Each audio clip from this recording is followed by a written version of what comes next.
नमस्कार, आप देख रहे हैं डे न्यूज और मैं हूं आपके साथ अंजलि मिश्रा। डे न्यूज में आप सभी दर्शकों का स्वागत है। बुलेटिन के शुरुआत से पहले नजर डालते हैं आज के हेडलाइंस पर। मधुबनी जिले के रईका थाना क्षेत्र में शराबी पति के हंगामे से परेशान होकर उसकी पत्नी ने खाई जहर।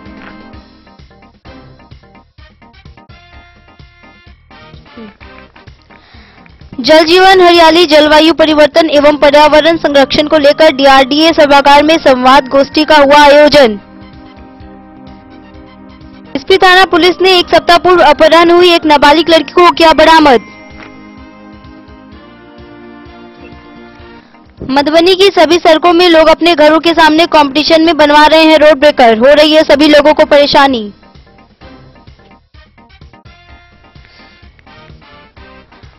मधवापुर के पकड़ी गांव में बाढ़ समस्या को लेकर प्रशासनिक पहल शुरू नहीं किए जाने को लेकर गांव वालों ने जताई नाराजगी। जयनगर के बेलही पूर्वी पंचायत में पदाधिकारी की लापरवाही के खिलाफ बैठी अनिश्चितकालीन अनशन पर।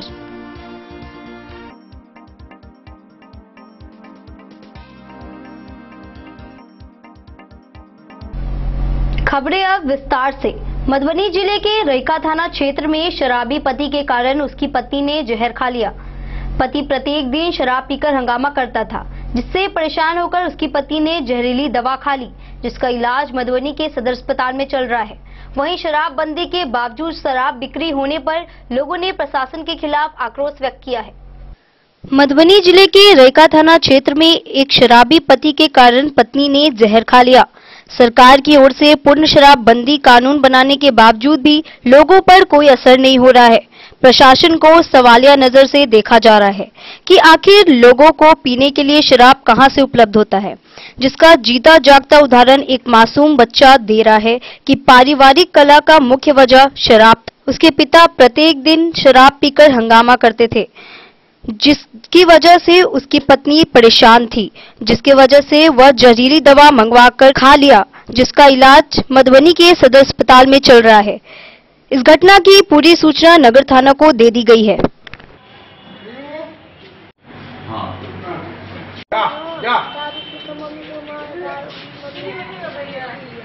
इसीलिए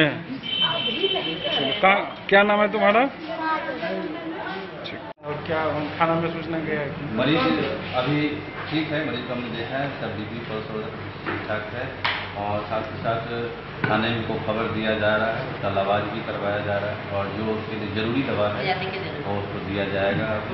और उसके बाद कौन सी मैंने नशीली दवा दे दी है? कौन सी दी है? हाँ, कोई नशा की मैंने दवा खाई है? कौन सी? कोई कीटनाशक दवा ऐसा बता रही है। कीटनाशक दवा खाई? हाँ सर, वो बता रही है, देखते हैं क्या करना है। मधुबनी से फिरोज आलम की रिपोर्ट। मधुबनी जिला प्रशासन एवं जल बिरादरी आदर्श आलोक संस्थान एवं Indian Himalayan river basin counselling के संयुक्त तत्वाधान में डीआरडीए के सभागार में एक संवाद गोष्ठी सह कार्यशाला का आयोजन हुआ। कार्यक्रम में सर्वप्रथम उप विकास आयुक्त द्वारा आगत अतिथियों का स्वागत किया गया। जल जीवन हरियाली अभियान अंतर्गत जिले में चलाई जा रही योजनाओं एवं उसके प्रभाव के संबंध में पावर पॉइंट प्रेजेंटेशन के माध्यम से कई जानकारी भी दी गई। जिला प्रशासन एवं जल बिरादरी आदर्श लोक संस्थान एवं Indian Himalayan river basin counselling के संयुक्त तत्वाधान में डीआरडीए के सभागार में एक संवाद गोष्ठी सह कार्यशाला का आयोजन हुआ। कार्यक्रम में सर्वप्रथम उप विकास आयुक्त द्वारा आगत अतिथियों का स्वागत किया गया एवं सरकार की जल जीवन हरियाली अभियान अंतर्गत जिले में चलाई जा रही योजनाओं एवं उसके प्रभाव के संबंध में पावर पॉइंट प्रेजेंटेशन के माध्यम से विस्तृत जानकारी भी दी गई। इसके पूर्व मनोहर मानव के द्वारा बिहार संवाद यात्रा के उद्देश्यों से अवगत करवाया गया। बिहार संवाद यात्रा के संयोजक मनोहर मानव ने पर्यावरण संरक्षण, लोक शासन की संकल्पना आदि यात्रा के मुद्दे पर अपनी बातों को विस्तार से रखा। उन्होंने यात्रा के लक्ष्यों को बताते हुए कहा कि बिहार के हर जिले में अलग अलग चुनौतियां हैं, अलग अलग भौगोलिक स्थिति है, इसलिए संपूर्ण मानव समाज को जल संवर्धन हेतु आगे आना चाहिए। उन्होंने कहा कि सरकार की जल जीवन हरियाली अभियान का काफी सकारात्मक परिणाम दिखाई पड़ने लगा है। यह जन आंदोलन का रूप ले रहा है। सरकार एवं जनता के साझा प्रयास से यह अभियान निश्चित रूप से सफल होगा। उन्होंने कहा कि संयुक्त राष्ट्र संघ ने भी जल जीवन हरियाली की भूरी भूरी प्रशंसा किया है। यात्रा का समापन बेगूसराय में 28 मई को होगा। मौके पर जिले के अधिकारियों ने अपने जिले में जल जीवन हरियाली संबंधी अपने अनुभव को रखा। उप विकास आयुक्त ने कहा कि जिले में काफी संख्या से अतिक्रमित तालाबों को चिन्हित कर उसे अतिक्रमण मुक्त करवाया गया। लगभग 4 लाख पौधे रोपण किया गया। कई तालाबों एवं जल स्रोतों का जीर्णोद्धार किया गया। छत वर्षा संचयन और सौर ऊर्जा चेक डैम निर्माण आदि कार्य की भी जानकारी दी गई। यात्री दल के साथी दीपक जी, अजय वर्मा, गीता भारती आदि ने कहा कि पर्यावरण के लिए हम सभी को सतर्क और जागरूक रहना चाहिए। कार्यक्रम में जल पुरुष राजेंद्र सिंह के द्वारा किए गए कार्यों पर तपेश्वर प्रसाद ने प्रकाश डाला। उन्होंने कहा कि पारंपरिक जल स्रोतों जैसे तालाब, नदी आदि को पुनर्जीवित करने के सरकार के प्रयासों में समाज का सहयोग अत्यंत आवश्यक है। कार्यक्रम में मीडिया प्रतिनिधियों ने भाग लिया एवं अपने बहुमूल्य सुझाव भी दिए। उक्त कार्यक्रम में डीडीसी विशाल राज, निर्देशक DRDA Rajeshwar Prasad, DPRO Parimal Kumar, SDC Balendu Pandey, कार्यपालक अभियंता भवन निर्माण विभाग अनिल कुमार सहित संबंधित विभागों के पदाधिकारी उपस्थित थे। मधुबनी से फिरोज आलम की रिपोर्ट। बिस्फी प्रखंड में बिस्फी थाना पुलिस ने एक सप्ताह पूर्व थाना क्षेत्र के एक गांव से अपहरण के मामले में अपहृता एक नाबालिग लड़की को बरामद कर लिया है। लड़की के पिता ने संजीव कुमार सहित 7 के विरुद्ध एफआईआर दर्ज कराई थी। वहीं लड़की की मेडिकल जांच और 164 का बयान दर्ज कराया जा रहा है। वहीं बिस्फी थाना पुलिस ने ऑपरेशन प्रहार के तहत 2 फरार न्यायालय वारंटियों को भी गिरफ्तार कर न्यायिक हिरासत में भेज दिया है। बिस्फी थाना पुलिस ने एक सप्ताह पूर्व थाना क्षेत्र के एक गांव से अपहृता एक नाबालिग को बरामद कर लिया है। लड़की शौच करने जब गई थी तब उसका अपहरण हो गया था। इस मामले को लेकर लड़की के पिता ने संजीव कुमार सहित 7 के विरुद्ध बिस्फी थाने में एफआईआर दर्ज कराई थी। थानाध्यक्ष राजकुमार राय ने बताया कि लड़की का मेडिकल जांच और 164 का बयान दर्ज कराया जा रहा है। वहीं बिस्फी थाना पुलिस ने ऑपरेशन प्रहार के तहत 2 फरार न्यायालय वारंटियों को गिरफ्तार कर न्यायिक हिरासत में भेज दिया है। थाना क्षेत्र के नूरचक गांव के राम पुकार यादव और बलहा गांव निवासी दलित प्रताड़ना के आरोपित मंटून सहनी को गिरफ्तार किया है। दोनों को जेल भेज दिया गया है। मौके पर एएसआई सुरेश चौधरी सहित अन्य पुलिसकर्मी मौजूद थे। बिस्फी से सत्यनारायण यादव की रिपोर्ट। मधुबनी की सभी सड़कों में लोग अपने घरों के सामने कंपटीशन में रोड ब्रेकर बना रहे हैं। इस रोड ब्रेकर की वजह से दुर्घटनाएं और समस्याएं और ज्यादा बढ़ रही है। इस रोड ब्रेकर के कारण इमरजेंसी रोगियों, गर्भवती महिलाओं को सबसे ज्यादा दिक्कतें आ रही हैं।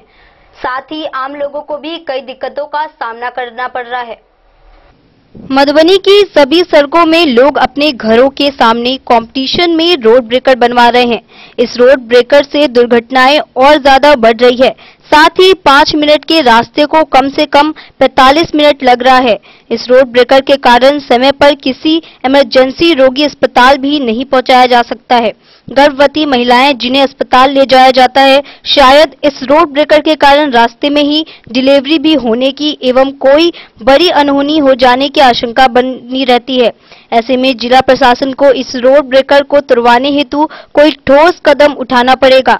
वहीं अगर हम 13 नंबर राटी गुमटी के ब्रेकर की बात करें तो छोटी गाड़ी का निकलना बहुत मुश्किल होता है। अगर हम राटी से राजनगर जाने वाली सड़कों का मुआयना करें तो 3 पिलखवार के निकट 2 किलोमीटर से 56 रोड ब्रेकर दिखेंगे। वहीं अगर हम जीवत चौक से ककरौल जाने वाली सड़कों को देखें तो गिनती फेल हो जाती है। अगर हम रईका से चंद्रेसैनपुर जाने वाले रास्ते की बात करें तो वहां भी आपको हर घर के सामने रोड ब्रेकर बनाया गया है। इस रोड ब्रेकर से आम लोगों को काफी दिक्कत का सामना करना पड़ता है। क्या अकाउंट में लिखा है कि इतना सारा ब्रेकर होना चाहिए, जिसको जहां मन में आए ब्रेकर। ये कब्रिस्तान है यहाँ का और इसके बगल से हम अब आ चुके हैं। हम देख सकते हैं कि हम करमपट्टी के मेन रोड पे आ गए हैं। और ये रोड मधुबनी से फिरोज आलम की रिपोर्ट। वक्त हो चला एक छोटे से ब्रेक का। मिलते हैं ब्रेक के बाद, आप बने रहिए हमारे साथ। स्कूल मधुबनी सीबीएसई पाठ्यक्रम के अनुसार वर्ग केजी से 12वीं तक की शिक्षा। सत्र 2022-23 वर्ग केजी से 9वीं और 11वीं तक के छात्र छात्राओं का नामांकन प्रारंभ है। पोल स्टार स्कूल, जहां है डिजिटल स्मार्ट क्लासरूम, परिवहन की उत्तम व्यवस्था, लाइब्रेरी, कंप्यूटर और साइंस लैबोरेटरी, जूनियर क्लास के लिए स्मार्ट प्ले रूम, सभी विषय के विशेषज्ञ शिक्षक, खेल व तंदुरुस्ती के लिए प्लेग्राउंड और हॉस्टल की सुविधा। शिक्षा के क्षेत्र में विभिन्न राजकीय व राष्ट्रीय पुरस्कार से सम्मानित पोल स्टार स्कूल, सभी आधुनिक सुविधाओं से लैस, शिक्षा को समर्पित विद्यालय, साइंस, कॉमर्स और ह्यूमैनिटीज के लिए बेस्ट फैकल्टी टीचर्स। अपने बच्चों को अच्छी शिक्षा दें और उनके सुंदर भविष्य का निर्माण करें। सत्र 2022-23 में नामांकन प्रारंभ है, तो देर ना करें। अधिक जानकारी के लिए विद्यालय आएं। हमारा पता है पोल स्टार स्कूल, जीवत चौक, सप्ताह, मधुबनी। ये दुनिया का चमकता सितारा झाड़ीलाल। शादी ब्याह हो या तीज त्योहार, हर मौके के लिए हमारे पास है खास किस्म की साड़ियाँ। जरदोजी कामदार साड़ियों से लेकर डिजाइनर साड़ियों की एक से बढ़कर एक वैरायटीज। हर कलर व पैटर्न की साड़ियों का खजाना झाड़ीलाल। इतना ही नहीं, अच्छी क्वालिटी व नामी कंपनियों के शर्ट पैंट के कपड़े भी हमारे यहाँ उपलब्ध हैं। कुर्ता पैजामा का कपड़ा हो या शर्ट पैंट का कपड़ा या फिर डिजाइनर सलवार सूट की हो डिमांड, हम करते हैं पूरी आपकी हर मांग। अगर आप अपनी पर्सनैलिटी में लगाना चाहते हैं चार चांद, तो एक बार सेवा का मौका अवश्य दें। झाड़ीलाल, हमारा पता है बड़ा बाजार एवं महिला कॉलेज रोड, मधुबनी। बेहतरीन साड़ियों एवं रेडीमेड कपड़ों का अनूठा संगम, बॉम्बे फैशन। शादी हो या कोई त्योहार, हर तरह के खास आयोजन में आपको पसंद आएंगी यहाँ के डिजाइनर, कामदार एवं बेहतरीन साड़ियाँ।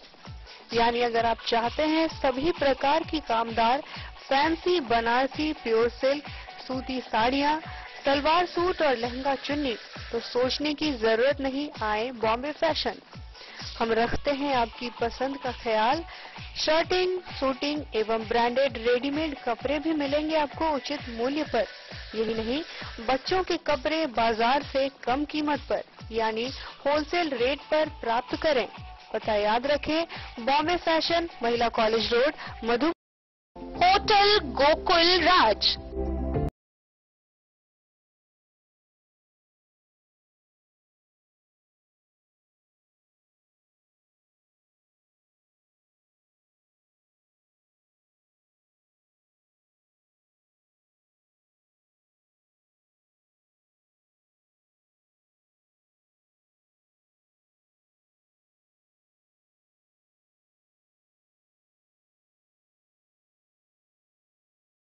भीड़ भाड़ से दूर, शांति और सुकून से भरे वातावरण में मधुबनी शहर के लहरियागंज वार्ड नंबर 1 में पूरे मिथिलांचल क्षेत्र का सबसे भव्य होटल, होटल गोकुल राज।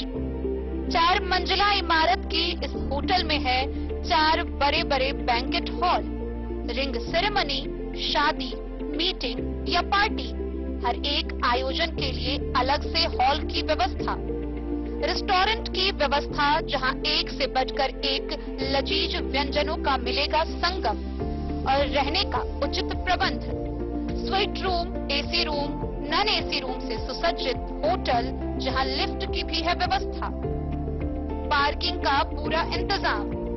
तो आइए और जिंदगी में खुशियों से भरी यादें शामिल करिए। होटल गोकुल राज मधुबनी में आप लोगों का स्वागत है। होटल गोकुल राज, लहरियागंज वार्ड नंबर 1, मधुबनी। कारक कलर्स, मेसर्स विश्वनाथ कारक, लोहापट्टी, मधुबनी। यहाँ उपलब्ध है सकरनी wall guard, white cement, polymer base wall putty, दीवारों और प्लास्टर को पकड़े जकड़ के सकरनी प्लास्टर बॉन्ड, अद्वितीय उत्पाद जिसे जर्मन टेक्नोलॉजी के सहायता से किया गया है तैयार। किसी प्रकार के हैकिंग की आवश्यकता नहीं, सतह के साथ ड्यूअल बॉन्डिंग, ज्यादा कवरेज, प्रयोग के बाद रंगीन होने के कारण प्रयोग किए हुए सतह का पता चलता है। पानी और नमी को रोकने की क्षमता रखता है। समय कम लगता है, यानी पैसे की बचत। कंस्ट्रक्शन स्ट्रक्चर को कोई नुकसान नहीं। सामान्य तापमान में 9 महीने तक बंद पैकिंग में ठीक रहता है। 5, 10 और 20 किलो पैकिंग में उपलब्ध।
अमरनाथ प्रसाद ज्वेलर्स 916 हॉलमार्क ब्रांडेड गोल्ड एवं डायमंड ज्वेलरी शोरूम, गांधी चौक, राजनगर बाजार, एक भरोसे की पहचान। मधवापुर के पकड़ी गांव में 15 सालों के भीतर बाढ़ ने 100 से अधिक घरों को बहा डाला है। दर्जनों घरों पर संभावित बाढ़ का संकट मंडरा रहा है। वहीं इससे बचने की दिशा में प्रशासनिक पहल शुरू नहीं किए जाने को लेकर गांव वालों ने नाराजगी जताई है। क्या है पूरा मामला, आइए देखते हैं। मधवापुर के पकड़ी गांव में 15 सालों के भीतर बाढ़ ने 100 से अधिक घरों को बहा डाला है। दर्जनों घरों पर संभावित बाढ़ का संकट मंडरा रहा है। उसे बचाने की दिशा में प्रशासनिक पहल शुरू नहीं किए जाने को लेकर गांव वालों ने नाराजगी जताई है। जिन लोगों के घर बाढ़ में दह चुके उनमें जीत यादव, भोगी यादव, मदन यादव आदि लोगों के नाम शामिल हैं। उन लोगों ने बताया कि संभावित बाढ़ के दौरान धौस नदी तट पर बसे लोगों के दर्जनों घरों को बहने से रोका नहीं जा सकता है, क्योंकि पहले की बाढ़ में सड़क व घरों को दहने के बाद आज तक क्षतिग्रस्त जगह पर मुट्ठी भर भी मिट्टी नहीं डाली गई। बाढ़ के कारण स्थायी रूप से विस्थापित हो चुके लोगों में 80% पीड़ितों को आज तक सरकारी आवास की सुविधा नहीं मिलने की जानकारी सामाजिक कार्यकर्ता संजय यादव ने दी। उन्होंने बताया कि चुनाव के समय विधायक और सांसद ने उन लोगों की समस्या हटाने के लिए उनके सामने बड़े-बड़े और झूठे वादे किए, लेकिन निर्वाचित होने के बाद आज तक हालचाल पूछने के लिए भी बस्ती में नहीं पहुंचे। संजय यादव सहित कई ग्रामीणों ने बताया कि बाढ़ इलाके के लोगों को अक्सर बाढ़ आने के बाद समस्याएं आती हैं, लेकिन वे लोग ऐसे बाढ़ पीड़ित हैं जिन्हें एक बाढ़ खत्म होने और दूसरी बाढ़ आने तक समस्याएं खत्म ही नहीं होती हैं। बस्ती के बगल से गुजरने वाली सड़क को धौस नदी में विलीन हुए 10 वर्ष बीत गए हैं। उसी वक्त से लोगों के घर आंगन होकर आवागमन का कार्य हो रहा है। जिन लोगों के घर बाढ़ के दौरान धौस नदी में समा गए, उन लोगों ने जैसे तैसे जहां तहां झोपड़ी बनाकर आश्रय लिया, लेकिन आज तक अधिकतर पीड़ित सरकारी आवास की सुविधा से वंचित हैं।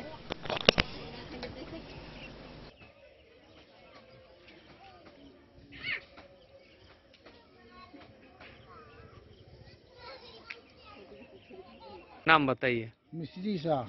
बताइए मिस्त्री साहब, कहाँ अभी खड़े हैं आप? अभी नदी में खड़ा है। कहाँ, किस गांव में? पकड़ी गांव में। नदी के तट पर आप खड़े हैं? हाँ, तट पर जा रहे हैं। हाँ, बताइए क्या समस्या है? यहाँ बाढ़ आने की संभावना लोग जता रहे हैं। बाढ़ आता है तो इधर का आदमी इधर, उधर का आदमी उधर, जाना आना सब बंद। और क्या समस्या सब है? समस्या यही है जो ये घर तो पूरा जज्बे करते हैं जो गिर गया। हाँ, अभी रास्ता है घर में, ये नदी में नहीं है, घर में है। क्या चाहते हैं? ये इसको कोई रास्ता लगाया जाए। तो फिर यहाँ आप लोगों ने जो वोट मांगने के लिए जो आते हैं प्रत्याशी लोग, उनसे कभी ये समस्या आप लोगों ने कही? ये बराबर 5 साल से कह रहे हैं। किनको? सब जितना जिला परिषद आवे, मुखिया आवे, क्या कहता समिति, सबको कहते हैं। वो माने विधायक जो है सबको बोला हुआ है। विधायक जी नहीं आते हैं? नहीं, आश्वासन भी देख करके चला जाता। आश्वासन कभी दिए कि नहीं कि काम करेंगे आपका? आश्वासन हो जाएगा। हाँ यही बात। हाँ हो जाएगा। आश्वासन दे दिए बस यही बात है, और कुछ बात नहीं। मतलब आश्वासन देते हैं? हाँ। पूरा नहीं कहता, मुखिया लोग कहता है जो हम लोग से तो होने वाला नहीं है। जो MP MLA जाने चाहे केंद्र वाला, मतलब ज्यादा पैसा खर्चा होगा इसलिए पंचायत से नहीं होगा? नहीं होने वाला। तो फिर आप विधायक जी से कहिए। हाँ विधायक जी के 2 साल से कह रहे हैं, लेकिन वो भी बेचारा कह कर सुन लेता है, अपन चला जाते हैं। कभी हाल चाल जानने के लिए आते हैं कि नहीं? आते हैं, नहीं भी आते हैं। नहीं भी आते हैं। हाँ। क्या चाहते हैं आप? इसको जिसका आदमी लोग सुरक्षा चाहे वो कर दीजिए। रास्ता जाने आने के लिए रास्ता बन जाए। नाम बताइएगा। संजय कुमार यादव। संजय जी, अभी आप पकड़ी में हैं बिशनपुर पंचायत के। आप बताएं कि जहां आप खड़े हैं इस बस्ती का क्या नाम है? यह पकड़ी पछियारी टोल हुआ। ठीक है। क्या समस्या है यहाँ? जैसा कि कैमरा में दिख रहा है कि नदी के आगोश में ये तमाम घर आने वाले हैं और संभावित बाढ़ की कल्पना भी लोग कर रहे हैं कि आगामी अगले महीने में हो सकता है कि बाढ़ का सीजन है, मानसून आने वाला है, बाढ़ आ जाए। और इस परिस्थिति में यहाँ जब पानी बढ़ता है और ये जो दृश्य यहाँ बयां कर रही है, वो क्या स्थिति है यहाँ? लगता है कि लोग घर कब नदी में दह जाए। यहाँ कई वर्षों से अभी तक यहाँ कितने घर, सैकड़ों घर पानी में बह के चले गए। फिर वो लोग कहाँ गए? वह लोग यत्र तत्र जहाँ तहाँ अपना जीवन यापन किसी हिसाब से कर रहे हैं, और सरकार के द्वारा अभी तक उन लोगों को कोई भी सरकारी सहायता उपलब्ध नहीं कराया गया। और हालात इस कदर है जो अब कुछ ही दिनों में बाढ़ आने ही वाली है। तो इधर के लोग, पूरब साइड के लोग न पश्चिम की ओर जा सकते, न पश्चिम के लोग पूरब साइड की ओर जा सकते। यहाँ के लोग जो पलायन किए हैं और जिनके घर दह गए हैं, वो कितने दिन पहले की बात है? लगभग यह पिछले साल भी यहाँ से लोग गए हैं, इससे 10 वर्ष पूर्व भी लोग यहाँ से गए हैं। मतलब बराबर यहाँ घर दह रहा है नदी में। और अभी भी हम लोग जिस जगह पे खड़े हैं, यह रास्ता अभी घर तोड़ करके घर हो के लोग आ जा रहे हैं, लेकिन इस पे सरकार, ये रास्ता जो है सो घर की जमीन में बनी है। घर की जमीन में बनी है रास्ता। ये सड़क जी, रास्ता तो कब का ही कट चुका।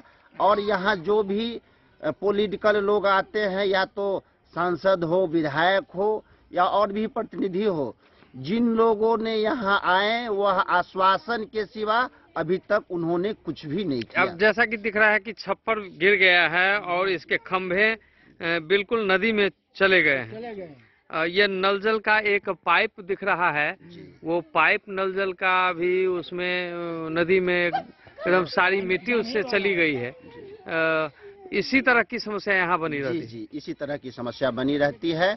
और अभी कब खतरा हो जाए, प्रशासनिक सुविधा दिलाने के दिशा में क्या काम? उसके लिए हम लोगों ने कई एक बार प्रखंड मुख्यालय पे बिशनपुर SS हम लोगों ने जाम किया, लेकिन अभी तक उसका कोई रिटर्निंग नहीं मिला। सरकार की तरफ से इस पर अभी तक कोई अमल नहीं किया।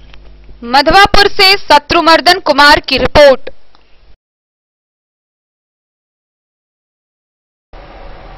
जयनगर प्रखंड में आंगनबाड़ी में बाल विकास पदाधिकारी के लापरवाही के खिलाफ धौली टोल की सुनीता देवी शुक्रवार को अनशन पर बैठ गई। राणा प्रताप द्वारा आयोजित सभा में बताया गया कि वार्ड नंबर 9 पर वर्ष 2018 से आज तक दूसरा आम सभा नहीं किया गया। केंद्र संख्या 186-87 पर पुनः चयन के लिए अन्य तिथि निर्धारित किया जाना चाहिए तथा जयनगर CDPO कार्यालय के जांच क्रम में लापरवाही बरतने पर कार्रवाई किया जाना चाहिए। जयनगर प्रखंड में आंगनबाड़ी केंद्रों पर सेविका सहायिका बहाली में बाल विकास परियोजना पदाधिकारी के द्वारा बरती गई लापरवाही के खिलाफ सीपीआईएम जयनगर इकाई के बैनर तले अनुमंडल कार्यालय के समक्ष प्रखंड के बेलही पूर्वी पंचायत के धौली टोल के केंद्र संख्या 186 के अभ्यर्थी सुनीता देवी के द्वारा शुक्रवार को अनिश्चितकालीन अनशन पर बैठ गई है। सीपीआईएम जयनगर इकाई के अंचल मंत्री अधिवक्ता कुमार राणा प्रताप सिंह के अध्यक्षता में आयोजित सभा को संबोधित करते हुए वक्ताओं ने कहा कि जयनगर अनुमंडल के प्रखंड सह अंचल कार्यालय के अलावे किसी भी कार्यालयों में बिना रिश्वत के कोई भी काम नहीं होता है। राज्य सरकार के आदेश के बाद जिला से निर्गत आदेश के बावजूद जयनगर बाल विकास परियोजना पदाधिकारी के द्वारा लापरवाही बरती जा रही है। देवदा दक्षिणी पंचायत के वार्ड नंबर 9 में केंद्र संख्या 177 पर वर्ष 2018 से आज तक दूसरा आम सभा नहीं किया गया। सीडीपीओ कार्यालय के द्वारा गलत रिपोर्ट दर्ज कर तृतीय आम सभा के नाम पर अभ्यर्थियों को शोषण करने वाले, लापरवाही बरतने वाले पदाधिकारी एवं कर्मियों के खिलाफ कानूनी कार्रवाई करते हुए समय सीमा के अंदर चयन प्रक्रिया पूरा किया जाना चाहिए। केंद्र संख्या 186, 187 पर 26 मई को स्थगित चयन प्रक्रिया को पुनः अन्य तिथि निर्धारित किया जाना चाहिए। जयनगर सीडीपीओ कार्यालय का उच्च स्तरीय जांच टीम गठित कर जांच कराया जाए। जांच के क्रम में लापरवाही बरतने वाले सभी के ऊपर कार्रवाई किया जाना चाहिए। सभा को जिला कमेटी सदस्य वरिष्ठ नेता कॉमरेड रामजी यादव, जिला सचिव मंडल सदस्य कॉमरेड शशि भूषण प्रसाद, उपेंद्र यादव, विंदा मुखिया, योगेंद्र मुखिया, शिव कुमार यादव, पुनीत कुमारी, शंकर यादव, रत्नेश्वर प्रसाद, मातवर यादव, राजकिशोर यादव, रुद्र नारायण यादव, सुनील कुमार सिंह, शिव शंकर यादव के अलावे अन्य लोगों ने संबोधित किया। तमाम ऑफिस का जो लेटर व्यवस्था है, तमाम ऑफिस के कार्यालय में जो घूसखोरी है, उस पर अपना ध्यान आप लोगों को आकर्षित करवाने का काम किया है। आपको मालूम ही है कि इस अनुमंडल के क्षेत्र में, चाहे वो अंचल हो, प्रखंड हो, बाल विकास परियोजना कार्यालय हो, मनरेगा कार्यालय हो, कृषि कार्यालय हो, एक भी व्यक्ति का काम बिना चढ़ावा का नहीं होता। अब हम अगले वक्ता के रूप में विज्ञापित आंगनबाड़ी सेविका और सहायिका का चयन दफ्तर के भूल के वजह से या दफ्तर के कामों में शिथिलता के वजह से लंबित रहा। लिहाजा जिला प्रोग्राम पदाधिकारी मधुबनी द्वारा जिला के सभी बाल विकास परियोजना पदाधिकारी को निर्देशित किया कि आप पूर्व से विज्ञापित जो आंगनबाड़ी सेविका और सहायिका है, उसके चयन को, प्रक्रिया को 30 मई तक निश्चित रूप से पूरा करके जिला को सूचित करें। यह आदेश जिला प्रोग्राम पदाधिकारी राज्य सरकार के निर्णय के आलोक में दिए। बावजूद इसके जिला प्रोग्राम पदाधिकारी के आदेश को धत्ता बताते हुए स्थानीय प्रशासन या सीडीपीओ के द्वारा दिखावे के रूप में काम को तो आगे बढ़ाया, लेकिन चयन में शिथिलता का अंदेशा भी बरकरार। मोहम्मद अली के साथ हनुमान प्रसाद मोर की रिपोर्ट।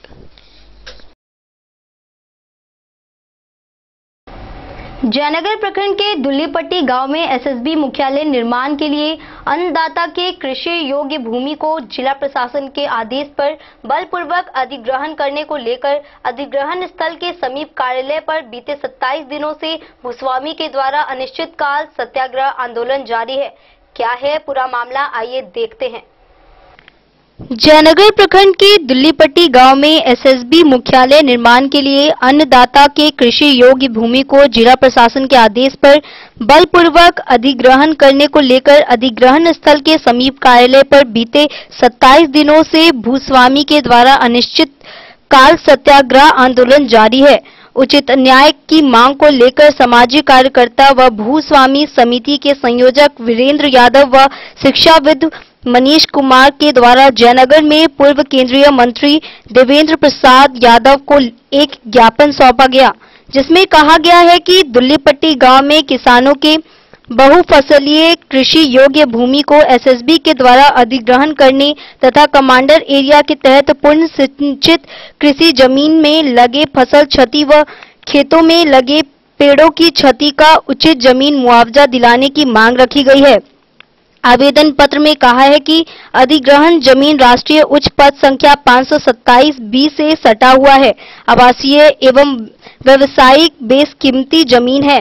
जमीन के अधिग्रहण से दर्जनों किसान भूमिहीन हो गए, जिससे किसानों के परिवारों के सामने भुखमरी की समस्या उत्पन्न हो गई है।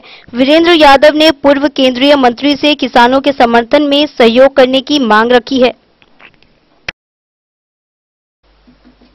मोहम्मद अली के साथ हनुमान प्रसाद मोर की रिपोर्ट। वक्त हो चला एक छोटे से ब्रेक का। मिलते हैं ब्रेक के बाद, आप बने रहिए हमारे साथ। के क्षेत्र में एक नया आयाम अब छोटे बच्चों के लिए भी आधुनिक सुविधाओं के साथ उपलब्ध।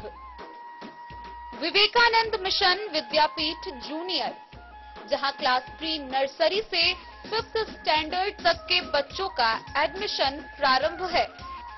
अगर आप भी चाहते हैं अपने बच्चों का शिक्षा के क्षेत्र में बेहतर विकास, तो विवेकानंद मिशन विद्यापीठ जूनियर है आपके लिए तैयार।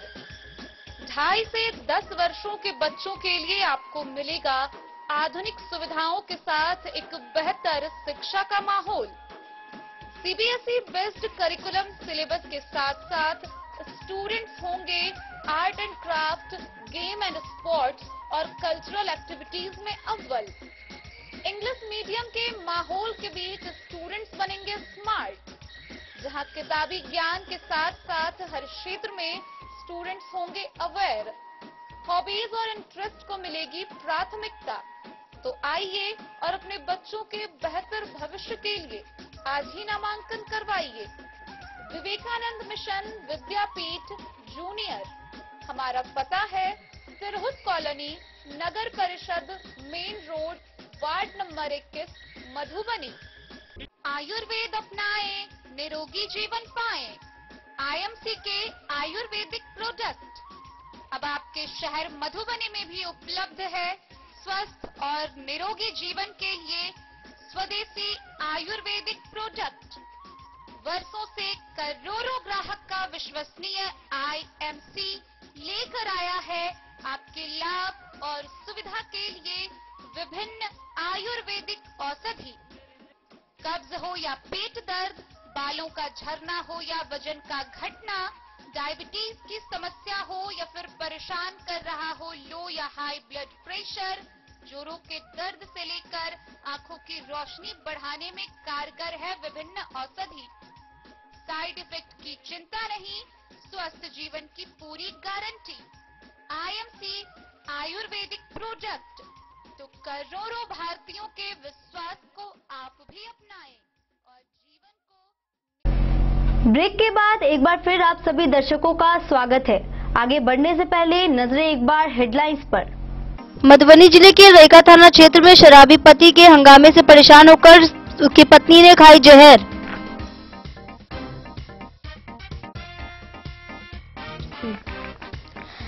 जल जीवन हरियाली जलवायु परिवर्तन एवं पर्यावरण संरक्षण को लेकर डीआरडीए सभागार में संवाद गोष्ठी का हुआ आयोजन। एसपी थाना पुलिस ने एक सप्ताह पूर्व अपहरण हुई एक नाबालिग लड़की को किया बरामद। मधुबनी की सभी सड़कों में लोग अपने घरों के सामने कंपटीशन में बनवा रहे हैं रोड ब्रेकर, हो रही है सभी लोगों को परेशानी।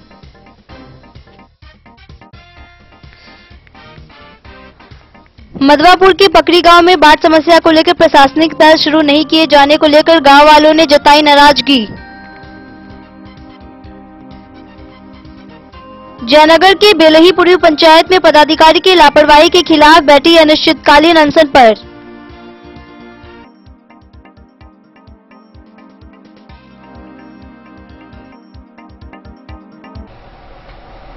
मधुबनी जिला में संभावित बाढ़ पूर्व तैयारियों को लेकर प्रभारी सचिव ग्रामीण विकास विभाग बिहार बाला मुरुगन की अध्यक्षता में समाहरणालय सभा कक्ष में समीक्षा बैठक आयोजित की गई। वहीं अतिथियों का पारंपरिक प्रथा अनुसार स्वागत किया गया। अरविंद कुमार वर्मा द्वारा पावर पॉइंट प्रेजेंटेशन के माध्यम से अब तक की गई बाढ़ पूर्व तैयारियों को विस्तृत रूप से बताया गया। संभावित बाढ़ पूर्व तैयारियों को लेकर प्रभारी सचिव मधुबनी सह सचिव ग्रामीण विकास विभाग बिहार बाला मुरुगन की अध्यक्षता में समाहरणालय सभा कक्ष में समीक्षा बैठक आयोजित की गई। सर्वप्रथम जिलाधिकारी द्वारा मिथिला की पारंपरिक प्रथा से उनका स्वागत किया गया। जिलाधिकारी अरविंद कुमार वर्मा ने पावर पॉइंट प्रेजेंटेशन के माध्यम से जिले में अब तक की गई बाढ़ पूर्व तैयारियों के संबंध में विस्तृत जानकारी दी। उन्होंने बताया कि मधुबनी जिला पारंपरिक रूप से आपदा के प्रति संवेदनशील जिला रहा है। लगभग 18 नदियों और उसकी सहायक नदियां जिले से गुजरती हैं। उन्होंने बताया कि इस क्षेत्र की भूमि का स्वरूप तराई का है, जिससे अधिकांश भूमि गहरी है, जो मानसून के दौरान नदियों के पानी से भर जाता है और बाढ़ का कारण बनने लगता है। जिला पदाधिकारी द्वारा बाढ़ के कारण पूर्व के वर्षों में हुई क्षति के बारे में विस्तृत जानकारी दी गई। उन्होंने कहा कि मौसम विज्ञान विभाग द्वारा बताया गया है कि 13 जून 2022 तक राज्य में मानसून आगमन की पूरी संभावना है। साथ ही राज्य में सामान्य में से अधिक वर्षा होने की संभावना व्यक्त की गई है। मई माह में मधुबनी जिले में 128.6 mm औसत बारिश हो चुकी है। जिलाधिकारी ने बताया कि बाढ़ नियंत्रण प्रमंडल 1 के तहत तटबंधों की कुल लंबाई लगभग 85 किलोमीटर है। वहीं बाढ़ नियंत्रण प्रमंडल 2 के तहत तटबंधों की कुल लंबाई 63.62 किलोमीटर है। बाढ़ नियंत्रण प्रमंडल तक में 1 में तटबंध की संवेदनशील स्थलों की संख्या 30 है। वहीं बाढ़ नियंत्रण प्रमंडल 2 में यह संख्या 29 है। तटबंधों की सुरक्षा हेतु कुल 128 स्थानीय श्रमिकों की नियुक्ति की गई है। उन्होंने कहा कि बाढ़ नियंत्रण प्रमंडल 1 और बाढ़ नियंत्रण प्रमंडल 2 के तहत कुल 61 स्लुइस गेट हैं, जो सभी कार्यशील है। जिलाधिकारी ने बताया कि बाढ़ नियंत्रण से संबंधित कुल 19 योजनाओं में से 10 योजनाएं पूर्ण कर ली गई है। शेष के कार्य अंतिम चरण में हैं। प्रभारी सचिव ने निर्देश दिया कि अपूर्ण योजनाओं को बाढ़ से पूर्व हर हाल में पूर्ण करवा ले, परंतु किसी भी कीमत पर गुणवत्ता से समझौता नहीं होनी चाहिए। जिलाधिकारी ने बताया कि अब तक कुल 23-12 पुल पुलियों के भेंट की सफाई कर ली गई है और शेष की सफाई 21 मई तक पूर्ण कर ली जाएगी। उन्होंने बताया कि जिले की मरम्मती योग्य सड़कों से अधिकांश की मरम्मत करवा ली गई है। जिलाधिकारी ने जानकारी देते हुए बताया कि जिले में संभावित बाढ़ के दृष्टिकोण से सरकारी नावों की मरम्मती कर ली गई है और निजी नाव मालिकों के साथ इकरारनामा का कार्य भी पूरा कर लिया गया है। अनुग्रहित राहत के भुगतान हेतु परिवारों के आधार सीडिंग को अद्यतन करने का काम पूरा कर लिया गया है एवं सूची को अपडेट किया जा रहा है। जिलाधिकारी ने बताया कि जिले में बाढ़ आश्रय स्थल की पहचान कर सारी तैयारियां पूरी कर ली गई हैं। मेगा बाढ़ राहत केंद्र के रूप में कुल 22 स्थानों की पहचान हुई है, जिसमें 24,950 लोगों के ठहरने की व्यवस्था की जा सकती है। साधारण बाढ़ राहत केंद्र के तहत कुल 218 शिविरों की पहचान की गई है, जिसमें कुल 86,867 लोग आश्रय ले सकते हैं। कोविड बाढ़ राहत केंद्र के तहत कुल 28 शिविरों की पहचान की गई है, जिसमें कुल 13,985 लोग ठहर सकते हैं। इन सब के लिए सामुदायिक रसोई के लिए 220 स्थानों को भी चिन्हित किया गया है, जिसमें रोजाना कुल 75,513 लोग भोजन प्राप्त कर सकते हैं। गत वर्ष में चिन्हित बाढ़ आश्रय स्थलों का भौतिक सत्यापन अंतिम चरण में है और उन जगहों पर पेयजल एवं शौचालय आदि के इंतजाम का काम जारी है। उन्होंने कहा कि जिला आपातकालीन संचालन केंद्र 24/7 कार्यरत हैं। उन्होंने बताया कि मुख्यमंत्री राहत कोष की राशि से निर्मित किए जा रहे बाढ़ आश्रय स्थलों के निर्माण हेतु भूमि उपलब्ध करा दी गई है। कुल 8 बाढ़ आश्रय स्थलों में से 2 स्थलों पर